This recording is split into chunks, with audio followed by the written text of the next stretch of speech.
We are live. Hello. Are we? We are live. Hello. I know. We did it. NOLAnerdcast episode 56. 56 of the new format. I'm Matt. I'm Chris. And we have a guest star. It's Mr. Doug Dickinson from Canada, the foreign world of Canada. From the province of New Brunswick. Hello. We tried to get Justin Trudeau, but instead we got stuck with Doug, so what you gonna do? Look at the King of England with his provinces over there. Jeez. Just let me know if you want to initiate a trade with for Trump. I don't know. Yeah, no, it's fine. So, Doug, why don't you tell people what it is you do and how we met? Well, I'm a reporter for a small town in New Brunswick, but I also do movie reviews. That's what I want to do full time. And I met Matt like 10 years ago, or maybe more, through the Hooligans of the Night forum, gaming forum. Yeah, the cool kids stuff. That's what all the cool kids did. Do you remember? Do you want my very first post that brought me to NOLAnerdcast? I mean, to Hooligans was it about Dragon Quest? It was the Paper Mario 2 review controversy. Oh yeah, the 6.5 or something. Yeah, it was crazy, and I remember that I forgot what forum I was on at the time, but it linked to you guys, and then I was stuck ever since. Chris, it's the same forum I met Sochetta. Yeah, I know.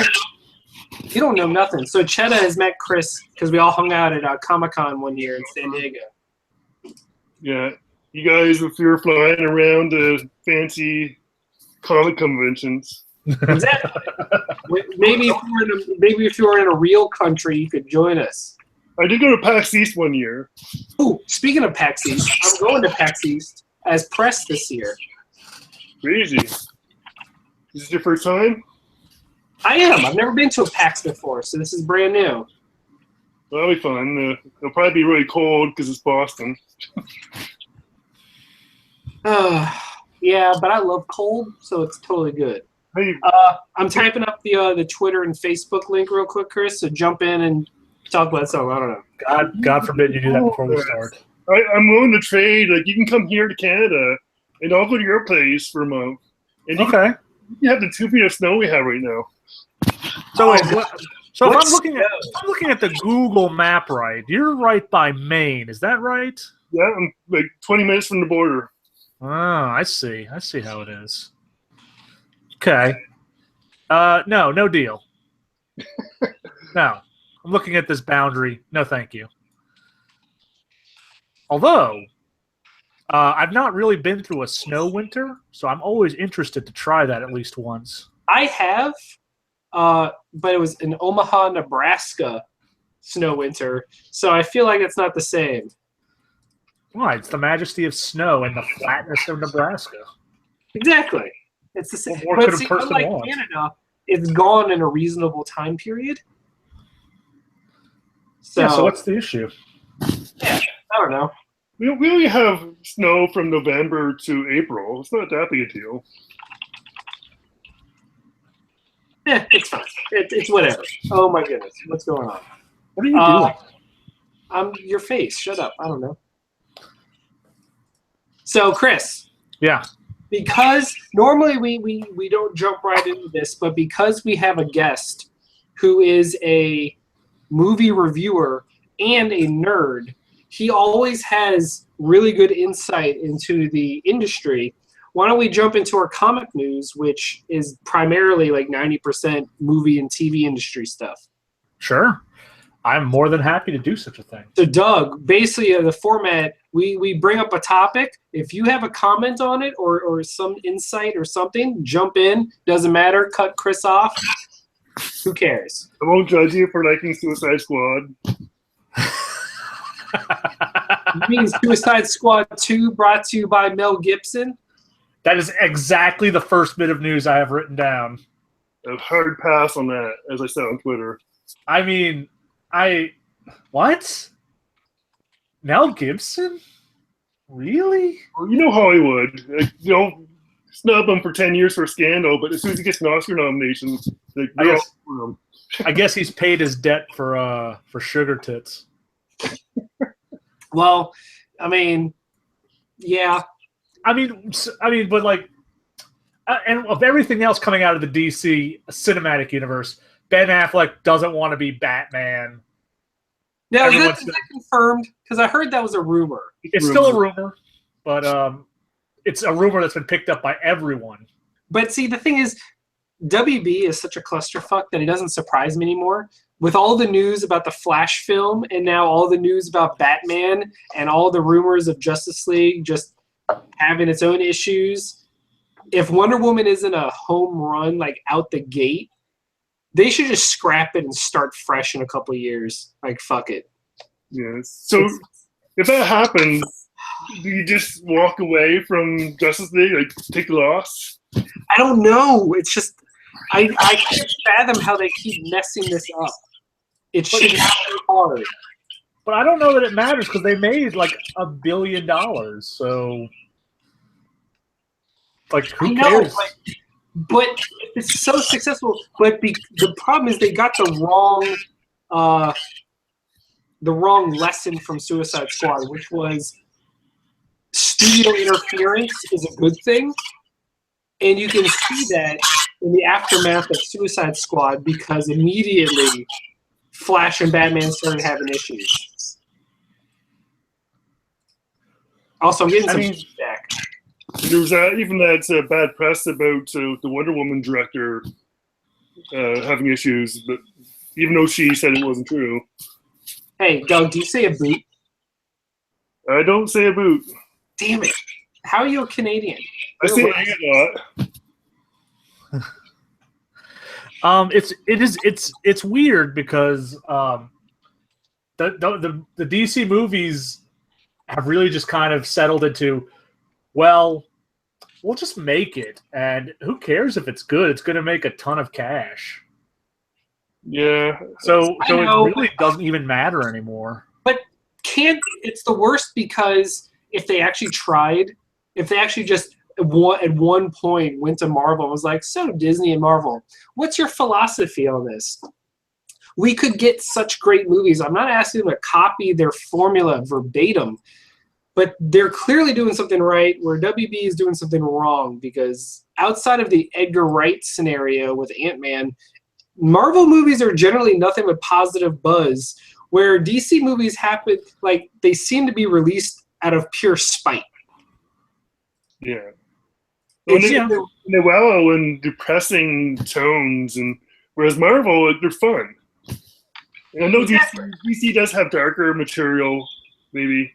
But, and I understand that, and the thing is, here's my opinion is that bunch of old white dudes at WB are like, boy, those Nolan Batman movies made us some fucking bank. Every movie needs to be like that. But Superman's generally a very hopeful and no, fuck it, Nolan it to death. And then Zack Snyder became king.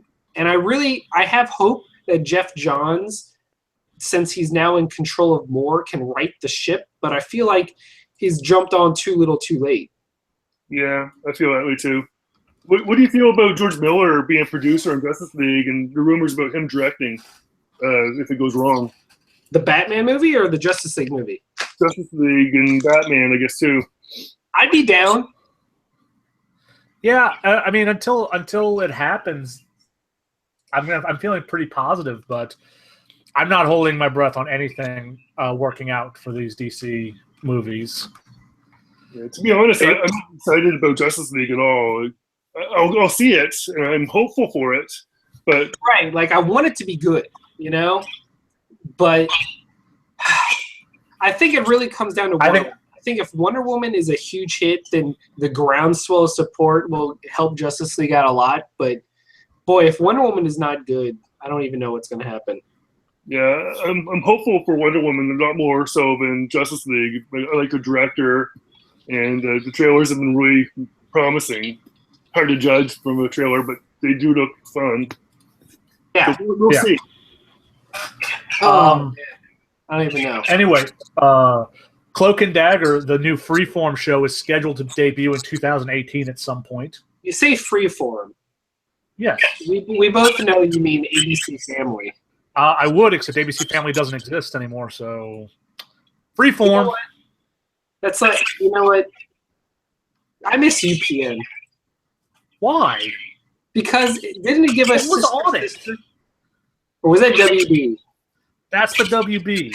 Oh, I don't know. You're not my wife. The UPN had Shasta McNasty on it. Whatever. I have an admission to make. I have watched one of these superhero TV shows, except for a couple episodes of Daredevil. Until this week, I watched Legion, and the first episode blew me away.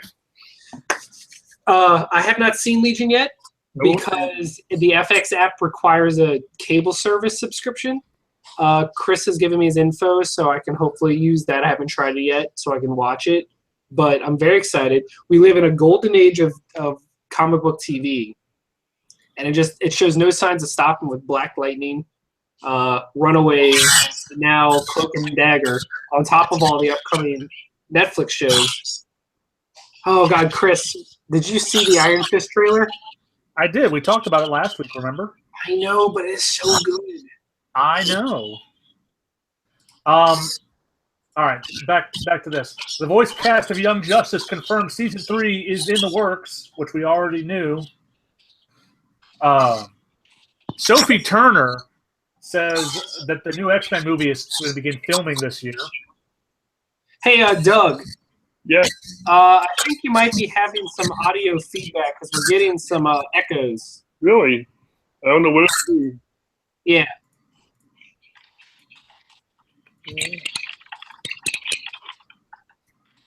I don't know. I don't know what my is on the MacBook Air. Let's try that. All right, let's do that. Is that better? I don't know. I'm talking to chat right now, and they're saying that. Yeah. So who knows? Anyway, doesn't matter. We'll figure it out. If it comes down to it, Doug, just mute your mic until you want to talk, and that should fix the problem. Okay, I'll try it. That's what happens to me sometimes. I have to mute it until it's time to talk. Womp womp. Yeah, Sophie Turner says the new X-Men movie will begin filming this year. The director of the New Mutants movie is strongly hinting that Maisie Williams is back on board to be Wolfsbane in it. So that could be fun. Matt Reeves, who directed The War for the Planet of the Apes. What's that? Huh? What's that? You know what it is. What's Planet of the Apes? Shut your fucking mouth. He's been tapped to direct the Batman movie that we discussed a while ago. Okay. Michael Douglas will return for Ant-Man and the Wasp.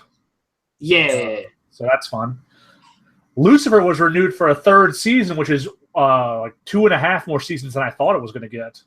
Look, here's the thing about Lucifer. Once I accepted the fact that it was in no way possibly going to actually cover the source material, I just enjoyed it because I am a sucker for just cheesy, sit there and just veg out, turn your brain off police procedurals. And Lucifer is a fun take on that. And because it is so inoffensive and just, it's like Bones, Chris.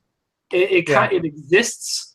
It doesn't, outside of its name, I don't think it really offends anybody. And I hope, in the sense that what Constantine could have been, having these initial seasons to kind of like build its audience and give it some safety net, it can start becoming more comic booky. That's one of the things I was thinking about that like Fox is really good about is taking a show that's not great in its first season and just giving it time. Most of their shows, at any rate. Well, now Fox used to be king of cancellations. Because remember, Bones is on its like 20,000th season. I know. Well, Chris, what's going to last longer, Bones or Supernatural? Oh, Supernatural all day. Supernatural all day, every day. All day, every day. Scarlett Johansson says a Black Widow movie is just a matter of timing. So, I guess. I'll believe it when I see it. Yeah, exactly. We have the casting sheet for the CW Black Lightning show, which is not in anything of itself, except it used the phrase entitled feminist to describe one of the characters. Oh my god, I'm sure that went over real well. It went over great, like you'd expect it to. But I'm just more concerned about, what does that mean? Entitled feminist? Is she supposed to be like a villain or like a not good person? I think it just means a feminist who thinks she's always right. I don't know. Entitled is such a bad word for it. It is, and I think they're going to. It sucks because Black Lightning was supposed to be their big inclusionary show. Hey, it's our first black superhero taking point in one of our TV shows, and we still managed to find a way to drop the ball. It's hilarious. Somehow. Based on the success of Riverdale, we're going to be getting some more Archie-based TV shows. They said that they've got a whole run of characters they can throw at TV. Really? Afterlife series as a TV show. I'm sorry, one more time? I'd like to see the Afterlife with Archie done as a TV show. Oh my god. Afterlife with Archie merged with Chilling Adventures of Sabrina. Oh my god, I wish it were true. I just reread the first trade of Chilling Adventures and Afterlife with Archie again this week. They are so good. Katie Cassidy, who plays Laurel on the Arrow shows, in the Arrowverse, she's no longer a series regular, which means that she's gone, and we may not see her again, but she could be back. Wait, who is it? Laurel. Yeah, well, she's super dead. Well, yeah, but she came back. Yeah, but it's her evil Earth 3 counterpart. Yes, but what I'm saying is that may go forever now because she's not technically under contract anymore. Okay. Fair enough. Yeah. We have our pride for the Runaways TV show. The biggest name that I recognize on it is James Marsters of Buffy the Vampire Slayer fame. Everyone else is veterans of genre TV in one shape or form. So it's like a Comic-Con. Really? Except without the duffel bags of money. What's Buffy the Vampire Slayer? Is it that terrible show from the 90s, early 2000s that people thought was good but was really garbage? Kerry Washington is screen testing for Domino. Chris, you're straight ignoring me? Yeah. Is the screen testing for Domino in this Deadpool movie. Really? Yes. So that could be fun. Okay. And I know you're very excited about Domino. Well, I love Domino. That's pretty great. So the next things are just straight up comic book news. Chip Zdarsky and Adam Kubert are going to do Peter Parker the Spectacular Spider-Man, which are going to be New York stories based in the modern continuity of globetrotting Peter Parker, but it's also going to be a funnier book. And we're going to get our first hints of that on Free Comic Book Day this year. Okay. And if you've read anything that Chip Zdarsky does, he loves poking at Spider-Man. Yes, he hates on Spider-Man so hard, and it's always hilarious. So this book ought to be pretty great. And speaking of books, I'm going out of order real quick just to show this, but Sex Criminals is back, and I once again got the Not Safe for Work variant cover. Yeah. And I love that it says, not safe for work, not safe for home, not safe for fucking anywhere. Oh my God. And then the back of it says, for mature readers, duh. And then pink on the outside, pink on the inside, if you know what I'm saying. Oh God, what am I saying? Oh goodness. I'm very annoyed because I read my books and I was sitting here to do stuff. And then I realized I didn't download Sex Criminals or Kill or Be Killed or Archie. So I didn't get a chance to read them before we started. But Chris, why? Because I didn't download them. But Chris, why? Finally, the last bit of news. Marvel's next big event, Secret Empire, has been revealed. Oh boy. And it is a 9-issue series. So it'll take 2 years. Yes. Probably. Who knows? What I feel about bad. you? I No, feel go on. moderately bad because they've backed themselves in this corner. Because no one likes Nick Spencer's run, apparently. Well, it's kind of hard to like Nick Spencer's run when he turned Captain America into a Nazi, which, guess what? Real hot button issue right now. Yeah. The irony is when he first made that first issue, Nazis weren't a thing again. And now, guess what? Punching Nazis is an actual topic of conversation people have. It's a weird fucking world we live in. Yeah. And now, as a result, we now get 9 months of Secret Empire. Or 10 years of Secret Empire. Yeah, because at the end of Civil War II, they teased that. Yep. Quick question to Doug, because I know he's on mute, so I want to give him a chance to talk while we don't talk, so there's no feedback. Right. What TV shows / movies have you watched recently that one could consider nerdy? Well, obviously, I went and saw John Wick Chapter 2 last weekend, and it was amazing. Chris, did you see it yet? I sure did. It was great. John Wick 2 was everything Taken 2 should have been, but wasn't. Oh my God, you're right. Can you imagine Taken 2 in this conversation right now? Well, see, the thing is, before John Wick, Taken was like the default pure action movie that you recommended to people. Yeah. And then Taken 2 came out, and you're like, you literally just redid the first movie. This is so disappointing. And so John Wick came out, and Chris and I went to go see it on a lark. We were like, oh, it's got Keanu Reeves in it. It looks like a good action movie. Nothing else is out. We had free tickets. Why not? We walked away, blown away. And then when the sequel was John Wick, I mean, it's not exactly like, oh, John Wick. Right. Exactly. But then the sequel announced, and the first thing we thought of was, oh no, are we going to have another Taken scenario? And instead, we have an Empire Strikes Back trilogy moment where I'm like, I cannot wait for the third part. Like, holy crap. Yeah, it's actually better than the first one. Yeah, it's crazy. I think a lot of that is because it doesn't waste any time on plot. It already had it set up. So no spoilers. We have people in the comments saying no spoilers. But yeah, it doesn't waste time pretending to be the first movie. It's like, here's the first movie. The opening tied into the first movie perfectly. It was just so good. And then the Buster Keaton type action stuff, of course. Yeah. It's funny, Chris, because Doug and I disagree on a lot, because Doug is what you call a actual film critic who likes actually good movies. And so we'll be like, I enjoyed Suicide Squad. And he'd be like, no, stop. Why are you bad people? I know people that think it's worse than I do, so. That's fair.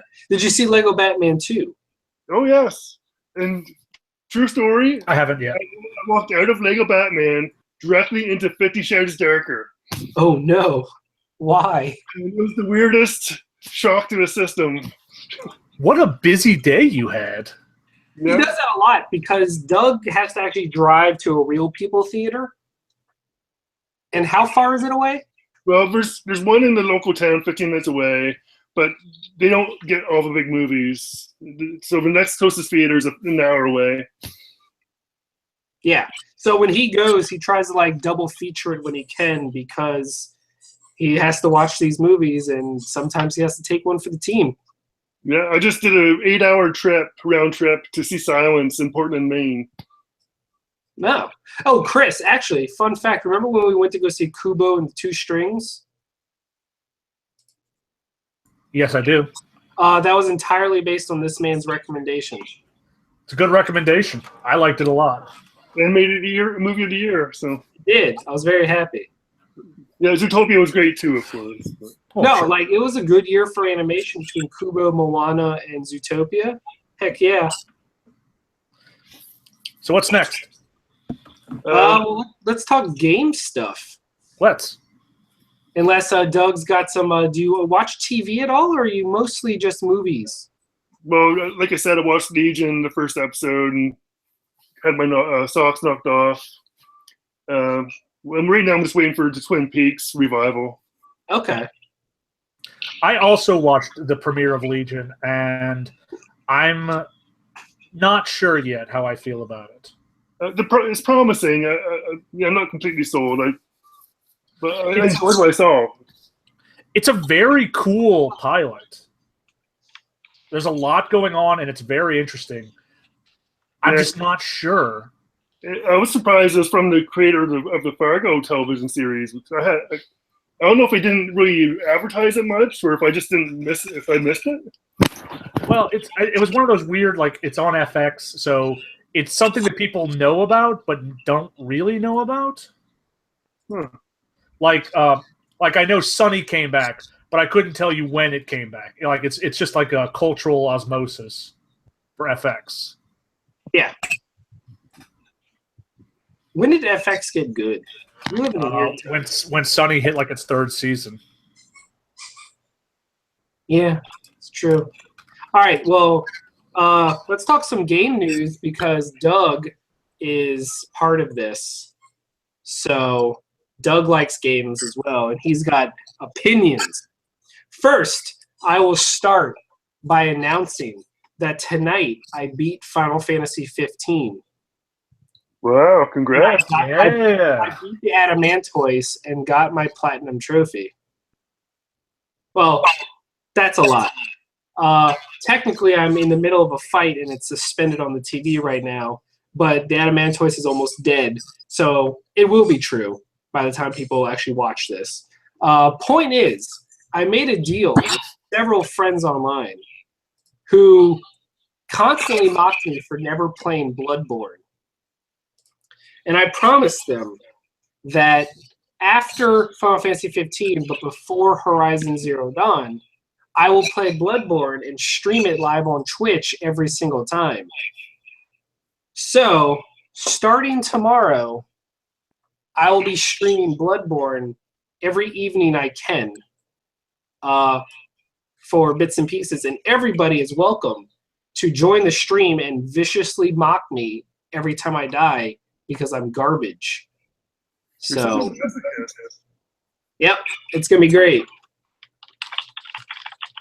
And Chris can join me too.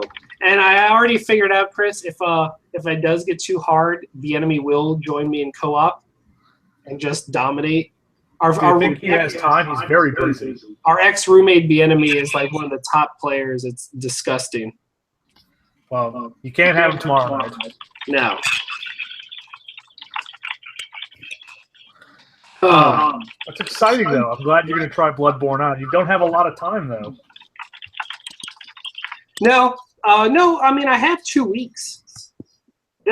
Horizon comes out on the 28th. Yeah, it's like a 30-hour game, I think. Yeah, I mean, even if I don't beat it, I will still get a good amount, and then I can switch over to Horizon Zero Dawn and go from there, I guess.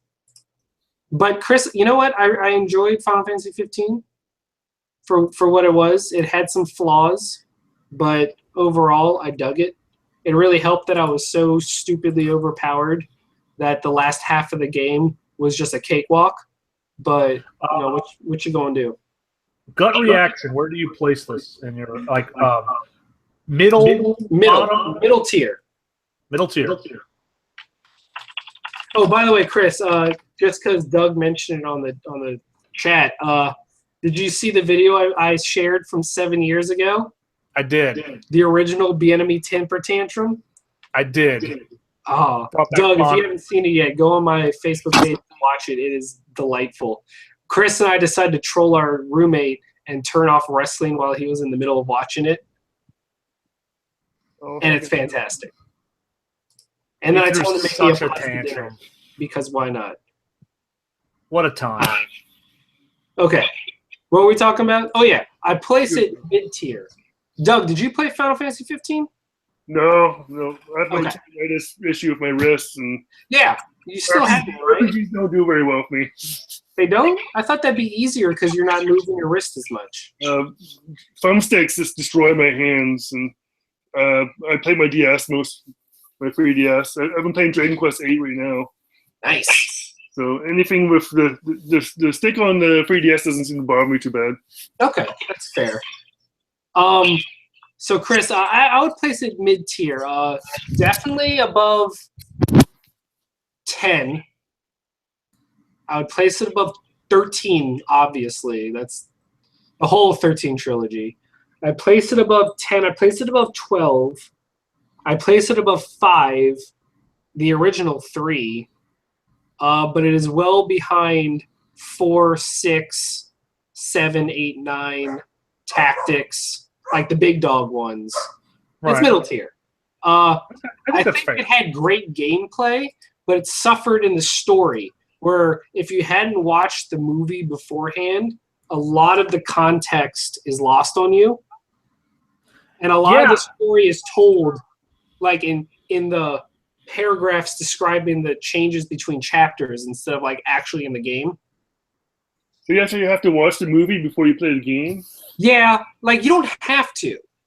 But if you don't, a lot more of the game is like, wait, what? We mentioned this a couple of months ago when our friend Kevin was on. The movie's a soft recommend because if you watch it, it will help make things clearer. If you don't watch it, they're going to use cutscenes from the movie in the game, and it's okay, but it's not quite what you need. Right. Yeah. So it's not essential, but it helps. Yeah, the reviews pretty much said it's for fans that are going to play a game. Like, I'll say right now, Kingsglaive is the best Final Fantasy movie. Fact. In a walk. I drove 2 hours to go see Spirits Within back in 2001. I went with my best friend in high school, and we went to go see it, and we walked out trying to convince ourselves it was really good. You have that problem a lot, my friend. Just justifying everything. Maybe you should stop going to movies of things you like. You'll be hurt less. I still own it on Blu-ray because I have no shame. You are a monster. All right, so gaming news. Besides my awesome Bloodborne gaming coming out. What's going on with Nintendo not saying anything but Virtual Console with the Switch? Look, that was actually part of my news is the fact that Nintendo is 3 weeks away from launching their new system and is acting like they haven't revealed it yet. I've never seen this before. A video game company just stonewalling everybody on information on something that they are releasing in under a month.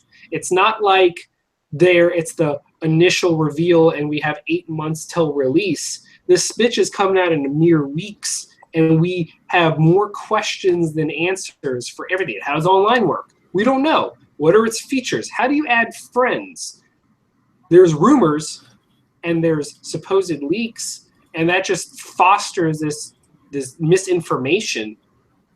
But Nintendo just refuses. It's one of their biggest flaws. It helps stop leaks, and that's why they have true surprises during E3. Yeah. But the flip side of that is, this is not the time for silence. You should be hyping people up about your Switch and telling everything you can. Yeah, usually when Nintendo's struggling, they go into panic mode, like with the 3DS launch, and then they do something awesome like giving out the 10 free games.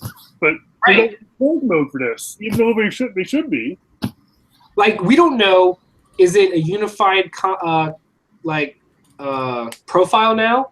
Do I have to re-buy Virtual Console games for the 5th time? Or if I own it on the Wii U and 3DS, will they actually transfer? That's a question we don't know. You know the answer. You have to buy it again. I know. In my heart of hearts. And I will. I'll buy them again. Like, is the rumor that GameCube games are coming to the Virtual Console true? Who knows? I don't know. You can play Resident Evil 4. It was meant to be played. It's so there's the phone thing, using your phone to chat. Yeah, it's like, we don't need headsets, guys. We don't need voice chat in our system. There's already a thing you can use for voice chat. It's called your phone, and that boggles my mind. Did you know that, Chris? Yes, I did know that. What was it I saw this week about friend codes coming back? Yeah, the rumor is friend codes are coming back instead of the standard just add friends. Because who doesn't love a 14-digit alphanumeric number to differentiate everyone? Hey, look, hey, I want to add you. What's your gamer tag? Nah, son, that's not how we roll in Nintendo Land. Let me bust out the calculator and hit you with my digits. I don't think I ever put one friend code in on the Wii U.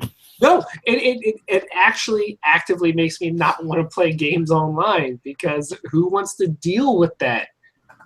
Because then you're like, what's your friend code? I don't know. Let me go home and look it up, and then I will send it to you. That's so complicated. Meanwhile, I can just be like, what's your game tag? It's GK Fins. Cool. Done. I don't get it. So, question: when was the last time Nintendo was your console of choice for generation? Super Nintendo. Yeah. Actually, no. Nintendo. No? It eventually became my console of choice, but originally my parents got me a Genesis, not a Super Nintendo. So I was a Genesis kid for a bit, even though all my favorite games were kept popping up on Super Nintendo. So I eventually got a Super Nintendo, but initially that was my game. And then I got an N64, but that was because I didn't know what a PlayStation was. And I was like, I trust Nintendo. And look at Mario 64. It's so cool. But then the PlayStation was like, oh, it gets Final Fantasy? Yeah, I'm done. Sorry, guys. I'm moving on. Because Final Fantasy... Right, too. Exactly. And then ever since then, Nintendo's become the system you buy to supplement your real system. Yeah. Right, you Chris? think third parties back? No, I don't. I think Japanese third parties giving them a shot, but American third parties are barely giving two shits. Like, it has the most basic support. It's getting FIFA, and it's getting Fallout. Skyrim. Yeah. That's it. Name another Western game coming to the Switch. And Skyrim's not out until fall. Right. So every other game is a Japanese game. Like all the games I'm excited about, like Octopath Traveler and the new Shin Megami game and Mario and Zelda and all that. But every game is a Japanese game. Like there's no Mass Effect. There's none of these major third-party games are coming. They're not even getting a port of The Witcher. They can release the Witcher Game of the Year edition. No problem. Not happening. Can they? They could. I mean, will it run on it? Yes. Oh, okay. They just won't. Is Skyrim coming with mods or no mods? Oh, there's no way Nintendo would allow mods. Yeah. See, that's what I'm thinking. Like, what's even the point? I don't know. No, I do wish we had some more information on the Switch. I've seen a lot more commercials on actual television for it recently. Yes, that's one thing I will give Nintendo credit for is they're stepping up their marketing game and realizing that, oh yeah, we should probably market it because a lot of the Wii U's failures could be traced to not knowing what the fuck they were doing. Do either of you guys have it pre-ordered? No. I do. Surprise. Chris is a wait-and-see kind of guy.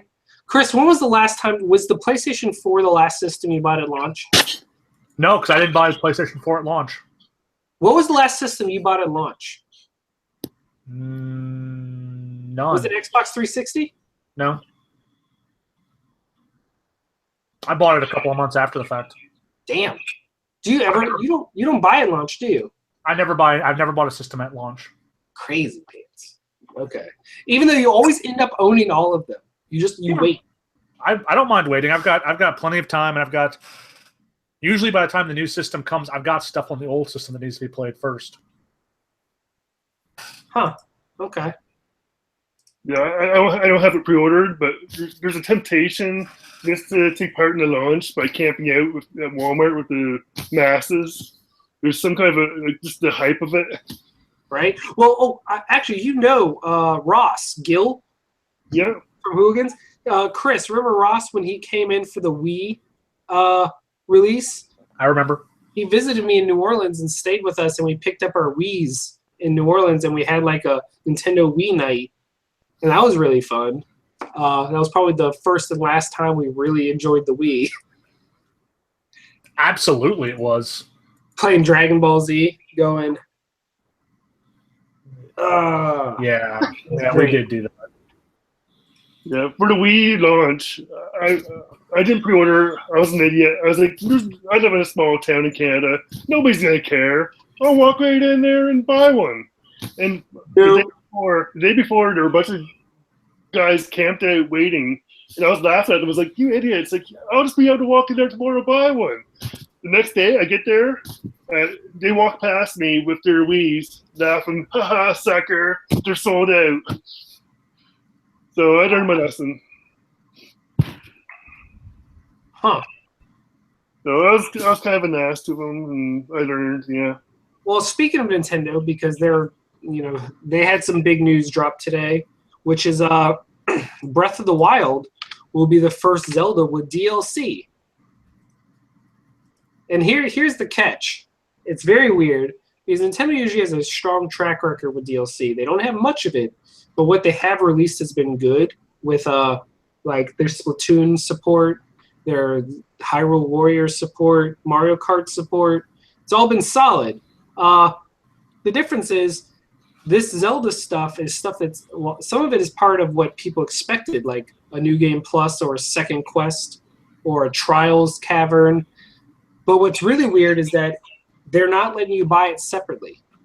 If you do not buy the season pass, you do not get any DLC. There's no pick and choose. They're like, you give us $30 off the bat, or you get nothing. It's weird because they won't tell us what it is. They're like, it's a dungeon, it's some story mode. There's a picture showing what it is, but it's kind of vague. Right, that's my thing. It's like it's really vague. It could be anything. Like I trust Nintendo to make it substantial, I guess, but at the same time, man, between the Switch, the actual Zelda game, and then they're asking for another $30 on the top, I can't do it. I'm sorry. I think, but even for $20, like a dungeon, like how big of a dungeon is it going to be? Is it an hour, 2 hours? Like, I guess we kind of just have to see what it is in order to know if it's worth it. But they want the money, right? Right. Yeah, I feel like this is like Nintendo spent the last part kind of dipping their toes in the DLC waters, and they Nintendo'd it. It's like, okay, well, DLC is cool. You can only buy all of it at once. Yeah, it's very Nintendo. Nintendo always loves to find a way to seem like they're finally catching up with the times, and then immediately like find a way to go make you like slap your forehead. Yep. So next up, we have just 2 questions. Well, actually, briefly, I haven't watched anything because I'm trying to go in blind, but Prey had its first round of impressions and previews from the press, and it is apparently phenomenals. So I'm very excited. I don't know anything else besides the fact that everyone's been positive about it. So fingers crossed that it's good. But Bethesda's been really rocking it so far between Dishonored, Prey, Castlevania, Doom. They've been doing really well. I think, ironically, Fallout 4 is their worst game of this generation. Is Prey from ID? Prey is from Arcane, the studio behind Dishonored. Okay. But it's still part of Bethesda, so they get the credit. Finally, I have 2 questions for you. The first one, interactive question. Feel free, chat. Oh, yeah, Doug brought it up. I forgot that Microsoft announced that Xbox's E3 conference will be June 11th, and it will be moving to a Sunday and focus purely on the Scorpio. Interesting. So that'll be different. They've never done a Sunday before, and the rumor is they moved it because it's going to be a longer show than normal, because the first half of the show will be a showcase of new hardware, followed by the second half of the show being all about games for the Scorpio. So Dun dun dun. Secretly, I think that's really cool. Bad because I don't want to have to buy one, but at the same time, I hope it's good because competition's awesome, and a strong Xbox would make it just everyone try harder. I agree. So, fingers crossed. I think you can tell Microsoft's putting all of its eggs in this basket because 2017 pretty much doesn't exist for Microsoft until Scorpio comes out. They have Halo Wars 2 coming out Friday. And then after that, there's nothing coming out until September with Sea of Thieves. They're going a full 7 months without an exclusive game coming out. So it just seems so quiet on the Microsoft front this generation. I'm sure they're doing really well with third-party games, but I don't really hear anything about them. That's the thing is that they've adopted this format where they release all their games in the holidays. Like 2016, Forza Horizon 3, Gears of War 4, and Dead Rising 4 all came out within 2 months of each other. And the only other game they released that year was Quantum Break in April. And they're doing the same thing. It's got Halo Wars in February, and then nothing else for the rest of the year until the holidays. And that's a straight. I mean, I understand they front loaded and so they get all those holiday sales and it looks good. But at the same time, Sony has their stance where they release games throughout the year. So while they don't, the problem is that makes them look bad during the holidays because they don't have any exclusive launching in the holidays. But their theory is let the third parties take over that space and they'll release stuff throughout the year. So there's no right or wrong. I just prefer Sony's method because it lets me spread out my time more. But who knows? But my question for there's no holiday season anymore, except for Microsoft. So like Sony, everyone's spread out, and so you have good games all for the year, and it's amazing. Right. I mean, like they released Uncharted in May. They released Last of Us in July. You know, like they don't care about releasing their games in other months because they pushed back Last Guardian to December because its original launch date of October would have been stupid. You don't release a niche game like Last Guardian in a huge AAA month like October. You just don't do that, and they realize that, and so I support that theory. Well, look at Horizon. Is that next week? 2 weeks. 2 weeks. Wow. So excited. And then January was crazy with them releasing Yakuza, Gravity Rush 2, Resident Evil 7, Tales of Berseria came out. It was Japan month. Digimon, Naruto. Like there was like 7 Japanese games releasing in the span of 3 weeks. It was crazy. I don't know. So Chris, Doug, my question for you is, first question, in chat, feel free to join in if you have an answer. What is the best game you never finished? Oh, there's so many.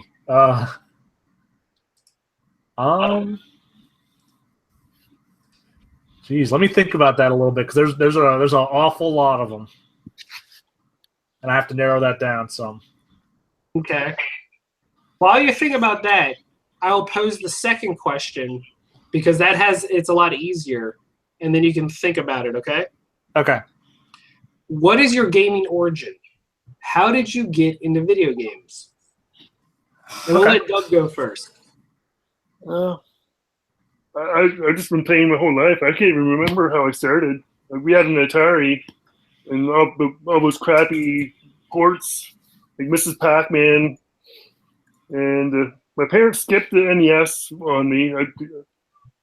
I never had NES. I'd have to go to my friends' houses. And then the Genesis was the next thing. Genesis is where I really got into games. Okay.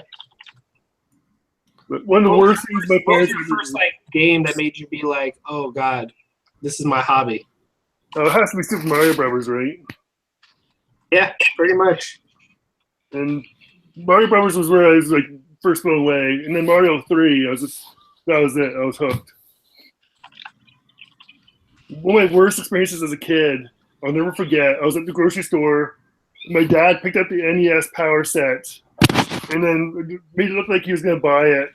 Said, "Oh, this is interesting." And he put it down. I was like, "No, you don't need it." Crushed me. Oh, Jesus.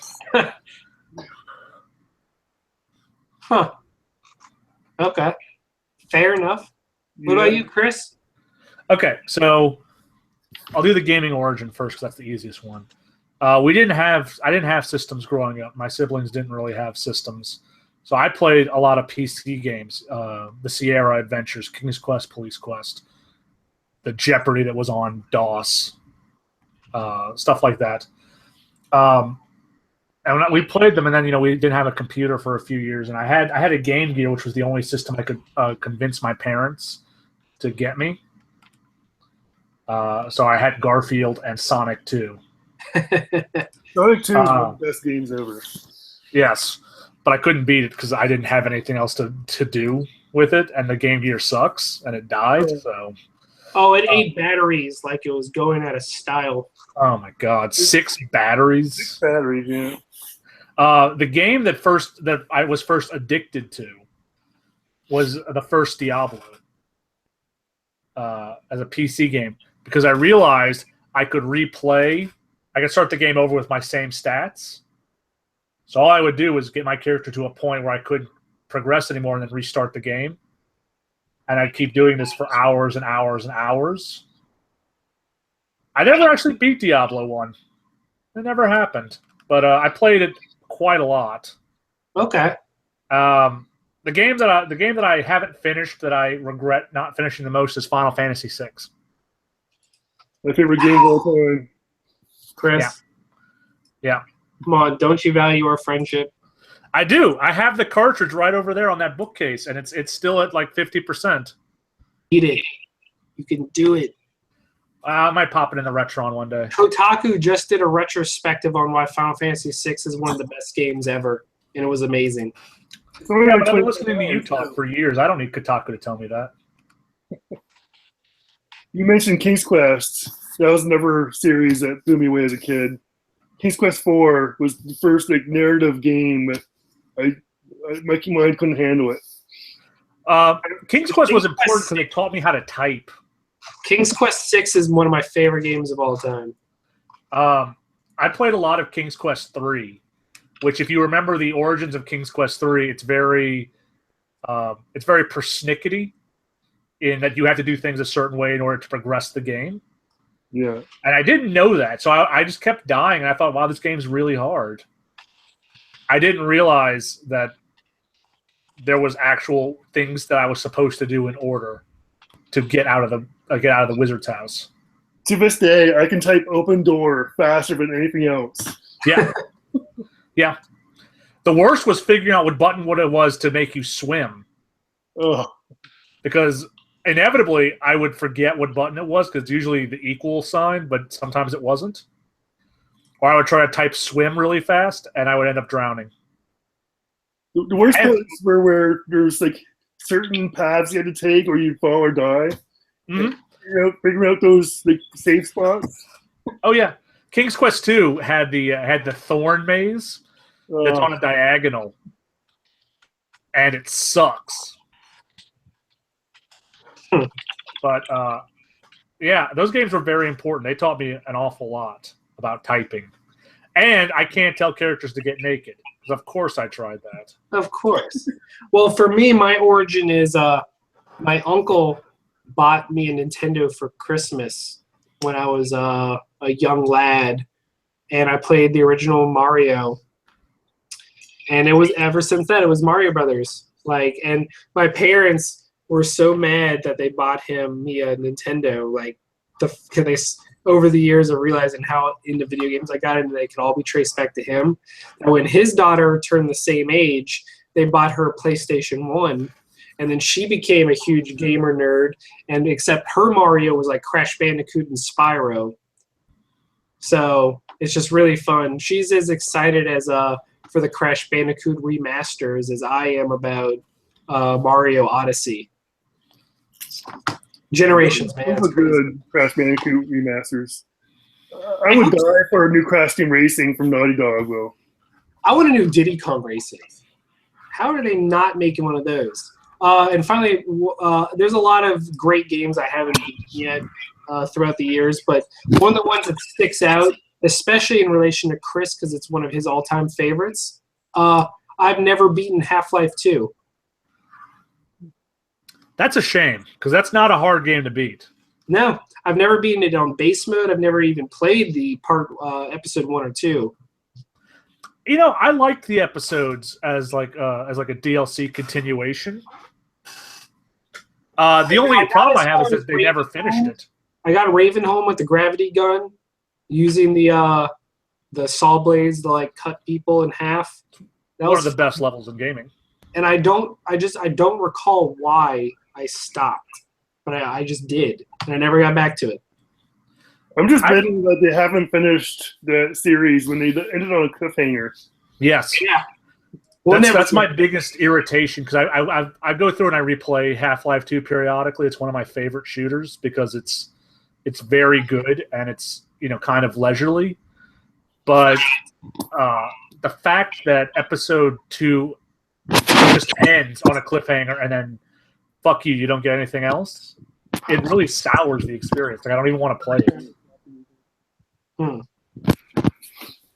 Well, but I liked the episode concepts a lot because they were a lot of fun.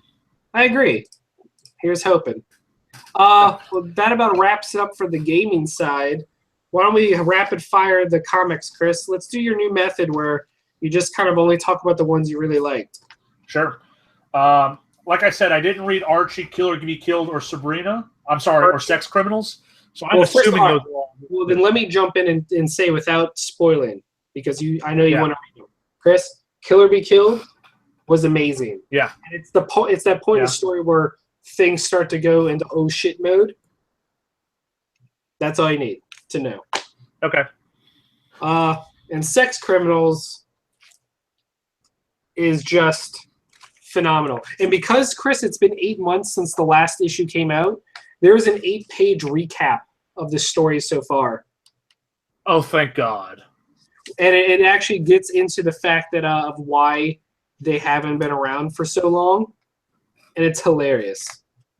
I was really worried because it had been so long that I was going to have to poo-poo this whole thing because I didn't understand. I didn't remember what happened. Yeah, the end of their description is like, here's where we are in the story, and then we took 8 months off, but now we're back, so let's go. Okay, perfect. Also, I always love their warnings. There's at least one booby in here. I'm sorry. All right. I'm not sorry at all. Then I read Lucifer, and it was good. It's the start of a new arc. Sure. Old Man Logan was fucking incomprehensible, and I'm glad that story's over with. Me too, but I do like that it's the most important thing it did is Sorrentino. The art's amazing. And I like that it's setting up a return to the Wastelands. Yes. I think that's going to be really fun. That's a great panel. I got Green Lanterns, which was the second part of the Batman crossover. Mm-hmm. And that was really good. It involved Scarecrow getting his hands on the Sinestro ring again. Nightwing was fantastic, Chris. You would really love this issue. It's all character moments about his new relationship. Mm-hmm. With a former reformed villain. Okay. Daredevil. Love Daredevil. This is the epilogue of Mark Waid's and Chris Samnee's run that I didn't know I wanted. But they're still writing, right? Oh, no, I'm sorry. You're talking about, yeah. This is the previous run. Story. Yeah. I'm glad they're finally telling this story. Yeah, because they just kind of changed status quo and we didn't know what had happened. Yeah. Patsy Walker, a.k.a. Hellcat, was adorable and hilarious. I love that Jubilee got turned into a tiny chibi person. And then got turned into a giant. Yeah, that was fun. I like that America Chavez got turned into Canada Chavez. Yeah. She got really offended by the maple leaf. That was Patsy Walker's a lot of fun. I really enjoyed that issue. Red Iron Man / I guess they should change to Iron Woman. Really Ironheart. Spider-Man, which I didn't read the Spider-Gwen part, so I love that this issue started with telling you exactly what happened in the last book, for those that didn't read it. Honestly, this is my least favorite issue of this crossover. Yeah, because it's bogged down in the crossover. In this whole crossover, because I like this concept a lot for a crossover. This issue just didn't do a lot for me, and I'm not sure why, but I didn't really care for it. That's fair. And finally, Unfollow, where shit goes from bad to worse. Yep. Now, Doug, you might actually enjoy this concept. What was that? I was bored. What? Real talk, what just happened? I tried to headbutt the camera. Why? I was bored. Oh my god.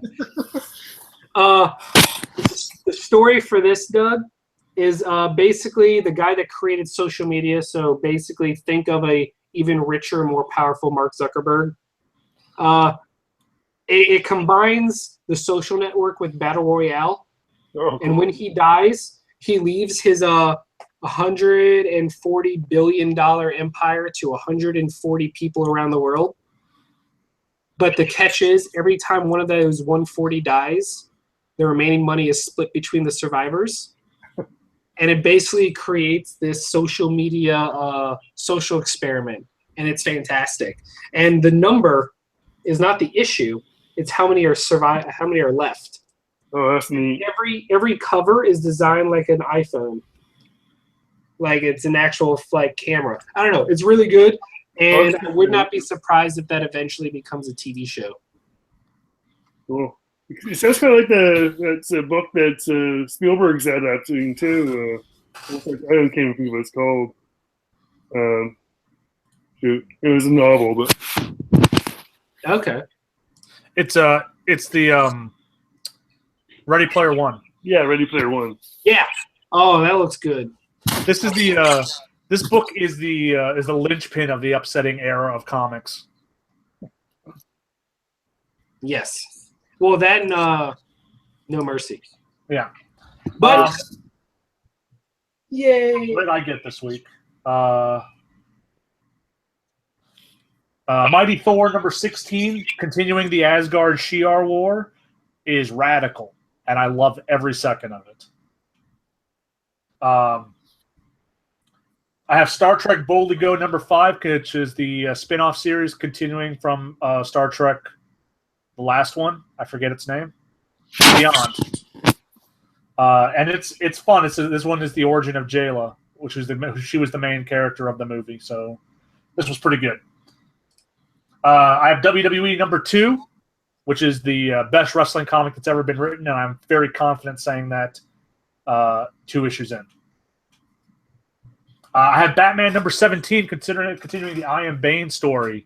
I read it. I just didn't pick it up. Which is interesting because I dropped Batman and you told me to come back on, and now I'm back on and you dropped off. I'll be back on. I just had to make cuts this week. It was a hard thing, but this Bane story is pretty cool, and I think whoever's writing this, I think it's Tom King. Yeah. He's got a really good job on Batman. Nice. I have Superman number 17, which is John Kent and this little girl from down the road encounter the Slenderman in a swamp. Huh. It's fun. I love this. I love this Superman run so much, and I like that it can take time to go do these kind of things. You know what?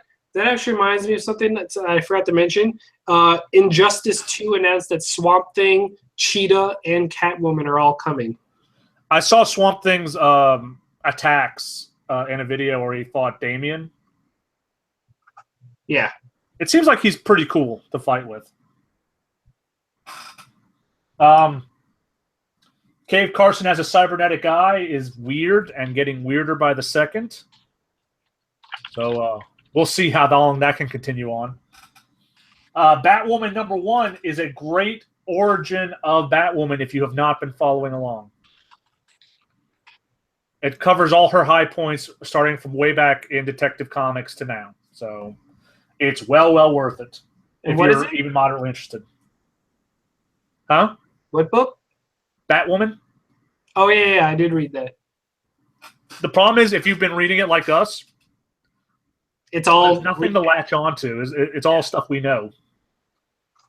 Okay. Although that final page reveal is kind of neat. Well, anything else? Doctor Strange number 17. Not a fan of the guest artist this week. No, I don't love it, but it's okay. And I kind of like where it's going to end up with calling in Thor to do stuff. That could be fun. And the last one is U.S. Avengers number 3,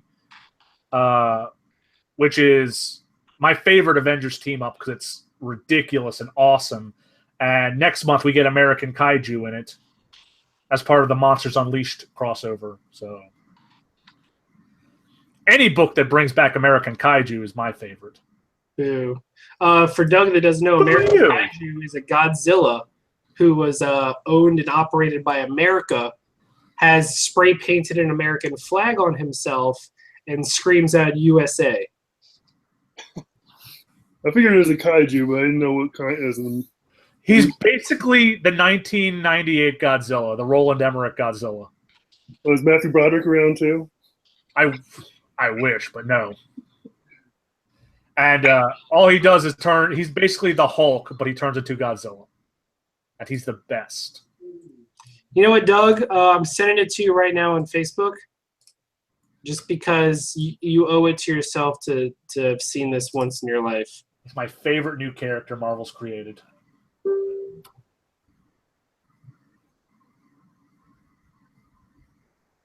There you go. You're welcome. Okay. Let's wrap it up. We've hit about our time limit, so I want to thank Doug again for coming. Yes, thank you, Doug. Oh, it's fun. You are welcome on any week you want to join in. You don't have to stay the whole time. You can pop in, talk movie news, roll out. You could be our go-to movie industry guy. Who knows? Oh, yeah, glad to help out. Whenever. Or you can come on next week and comment on how bad my Bloodborne is. Who knows? It'll be fun. But thank you again. And we'll have our other two guests, our other two regulars. They were off editing a video for us that we'll be posting up soon about our spoilers. Ooh. But yeah, so thank you everyone for tuning in. We'll see you next week. Yes, thank you everyone for tuning in. I'm Matt. I'm Chris. And we're the NOLAnerds. And if you have any questions for us that you want us to answer, hit us up with an email at NOLAnerdcast@gmail.com. What's that email? It's NOLAnerdcast@gmail.com. Hey. Hey. All right. Have a good night, guys. All right. Good night, everyone.